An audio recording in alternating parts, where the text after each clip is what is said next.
Can it run Crysis? Crysis may be a 13-year-old game at this point, but it was one designed for the future. Modern PCs weren't meant to run it easily. This was one of those rare PC games that truly pushed the hardware.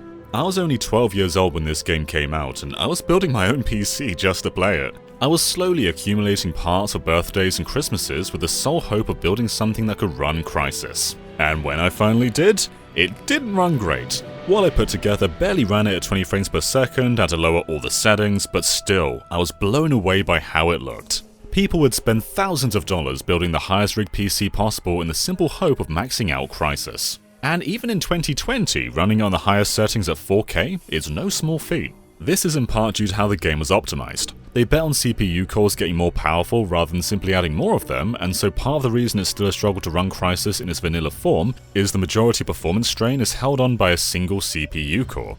It wasn't exactly unoptimized, but they bet on the wrong direction of CPU growth, and for that reason alone, Crysis needed a modern remaster.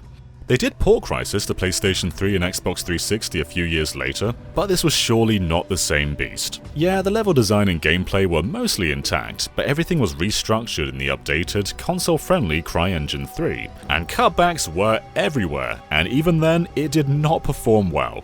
And while the Switch version is apparently not based on the older console versions, it sure shares a lot in common with them, right down to the Ascension level from PC remaining cut. However, they do go above and beyond with the new features, and even though this is a game from 2007, it's hard to think of many other Switch games that look this good. The aesthetic of Crysis on Switch is very different. The PC's natural lighting is gone in favour of a much more vibrant colour palette. Which is better is going to come down to preference, and for me, it really depends on the scene. I love how the shadowy forests and interiors with light bleeding through the windows look on the Switch's new lighting model, but those exposed outdoor areas were more striking in their original form, at least in my eyes. When compared to PlayStation 3's lighting though, I don't think it's much of a contest. This is simply an upgrade, especially given the Switch manages to maintain 30 FPS a lot of the time, whereas PS3 barely hits it when walking down a straight path. Though, don't get me wrong, Switch absolutely starts to shake when the action gets tough, just not often to the point where it impacts gameplay.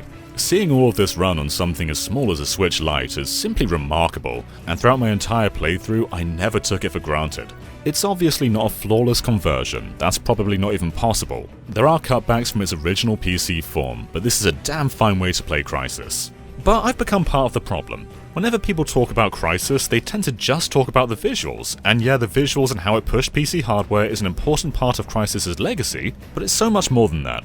Crysis is all about the sandbox. Levels do have a natural stopping and starting point, but how you get there is entirely up to you. When comparing gameplay for the comparison, I followed this road through the first level and fought through multiple enemy camps, whereas when I was recording for my full playthrough, I just swam across the entire ocean, and that worked too. The game allows you to improvise across every step of the way.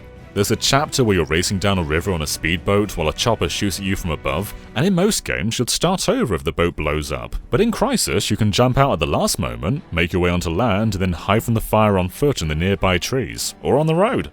Levels are still incredibly focused, so it's by no means an open world, but instead of following a waypoint, you mark your own path, and it's almost always viable. However, there's a remnant of the old console port that I'm still not a fan of, and that's how the nanosuit works. In the vanilla PC version, there's this wheel that comes up, and using that you can go into speed mode, strength mode, cloak mode, or armor mode. These drastically change your playstyle, and the improvisation of swapping from the bullet-eating shield mode to the stealthy cloak mode went hand in hand with the wide-open design of the levels. On consoles though, they heavily simplified the suit to practically only having two functions, cloak and armor. Everything else was made automatic, and it wasn't for the better.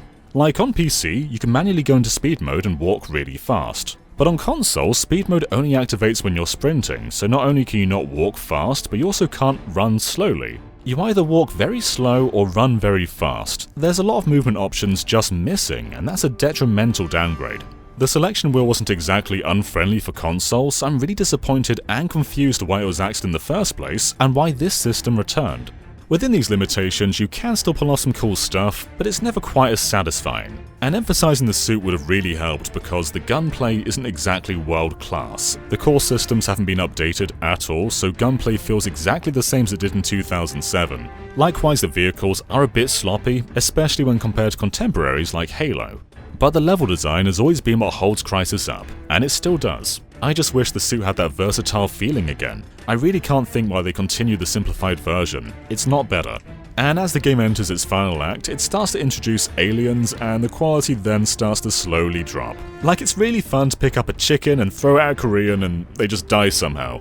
These guys are nothing like that. That was always the case with Crysis, and it's not different here. But despite having quite a few problems, Crysis is still one of my favourite shooters out there. There's very few linear games that give you this much freedom, not even its sequels do that. The level design does so much legwork to hold everything else up, and it's still jaw-dropping that this tiny little tablet can keep up with the scale. Although more problems did crop up in the Switch version, and they'll likely apply to other versions too. But let's start off with the Switch exclusive feature, gyro. I love gyro controls. Games like Splatoon and Breath of the Wild have basically made it a control standard on Switch, and Crysis Switch does have gyro, but here's the problem.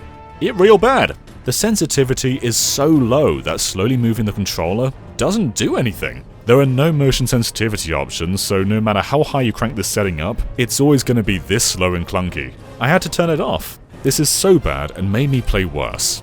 I also ran into a bunch of glitches. I skipped this cutscene, and then for some reason I loaded outside the room again to play the cutscene again, and then the cutscene played again, but this time out of sync. Take that out before I can extract the civilian. And then the tank that was meant to spawn just didn't spawn, so this was broken. I boarded the T-pose boat. I shot a guy so hard that he and his friend despawned. The game crashed when loading an area.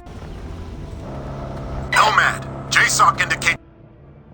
And I have no idea what Nomad's saying. I'm entering the merge chamber.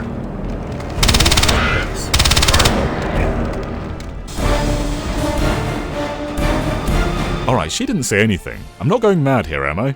So coming down to a definitive verdict is very tough with this one.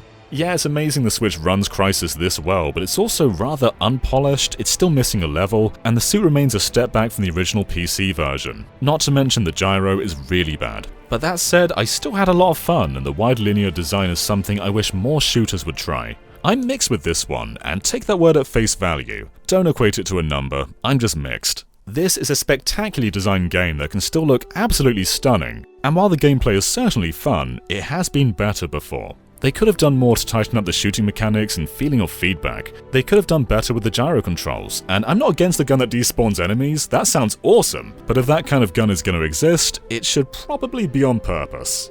So what do you guys think about Crysis on Switch? We have a full comparison with both PC and PlayStation 3 up, so if you want to, go and check that out. And until then, thank you for watching, and of course be sure to subscribe to GameXplain for a lot more on Crysis and other things gaming too. Until next time. Maximum, bye. Nomad, you're closing in on